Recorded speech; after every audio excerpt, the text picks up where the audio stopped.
السلام علیکم ورحمۃ اللہ۔ ادھر شیطان نے اس بات پر کمر باندھ رکھی تھی کہ آدم علیہ السلام سے نافرمانی کروا کر ان کو بھی جنت سے نکلواؤں گا۔ جنت میں جانے کی اس نے یہ تدبیر کی کہ شیطان اللہ پاک کے 3 نام جانتا تھا، جن کی بنا پر ان کو پڑھ کر آسمانوں کو طے کرتا ہوا جنت کے قریب جا کر بیٹھ گیا، اور پھر وہ نام پڑھنے شروع کیے۔ جنت کی دیوار پر مور بیٹھا ہوا تھا۔ اس نے پوچھا تو کون ہے؟ شیطان نے کہا میں فرشتہ ہوں، جنت میں جانا چاہتا ہوں، جنت کے دروازے بند ہیں، جنت میں اگر تو مجھے کسی طرح لے جائے تو میں تجھے ایسا وظیفہ بتا دوں گا جس کے پڑھنے سے یہ 3 باتیں تجھے حاصل ہوں گی۔ تو کبھی بوڑھا نہیں ہوگا، ہمیشہ زندہ رہے گا اور جنت میں ہمیشہ رہے گا۔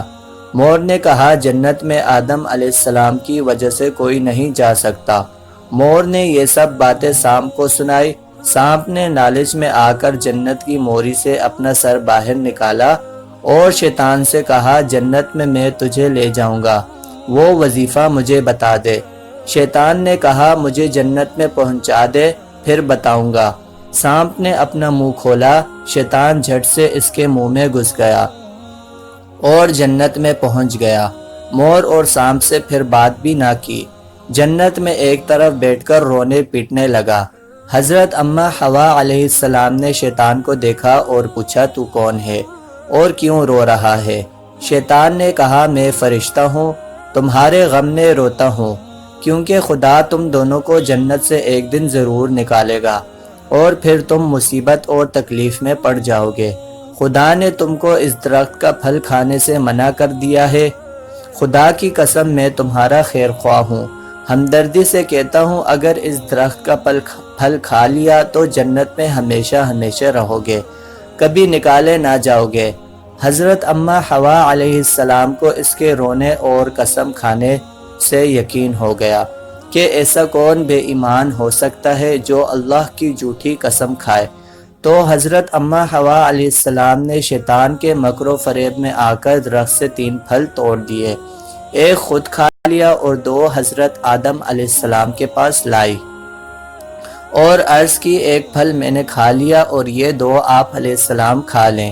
اس پر حضرت آدم علیہ السلام نے فرمایا اللہ پاک نے اس کو کھانے سے منع فرمایا ہے۔ حضرت اماں حوا علیہ السلام نے عرض کی یہ فرشتہ خدا کی قسم کھاتا ہے اور ہمارے غم میں برابر کا شریک ہے، اس سے غم خوار کون ہوگا؟ اگر آپ علیہ السلام نہ کھائیں گے تو اس فرشتے کے کہنے کے موافق ہم جنت میں نہیں رہیں گے، اور جنت میں آپ علیہ السلام کے بغیر کیسے رہوں گے؟ حضرت آدم علیہ السلام اللہ کی تاکید کو بھول گئے، پھل کو منہ میں ڈال دیا، ابھی پھل حلق سے نیچے بھی نہ گیا تھا، اللہ پاک کا غضب آ گیا، جنت کے کپڑے اتر گئے اور دونوں ننگے ہو گئے۔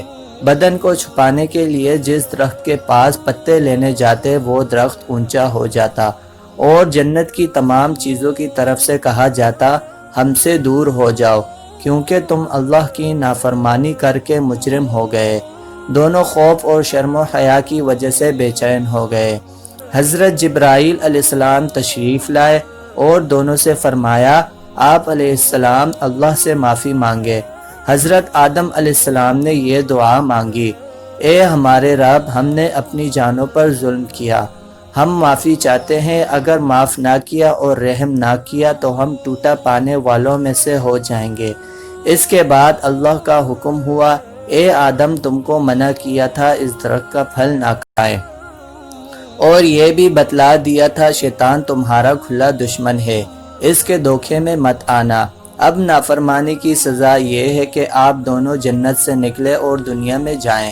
اس کے بعد اللہ نے حضرت جبرائیل علیہ السلام کو حکم دیا آدم علیہ السلام، حوا علیہ السلام، سانپ، مور اور شیطان نافرمان کو جنت سے نکال کر دنیا میں ڈال دو۔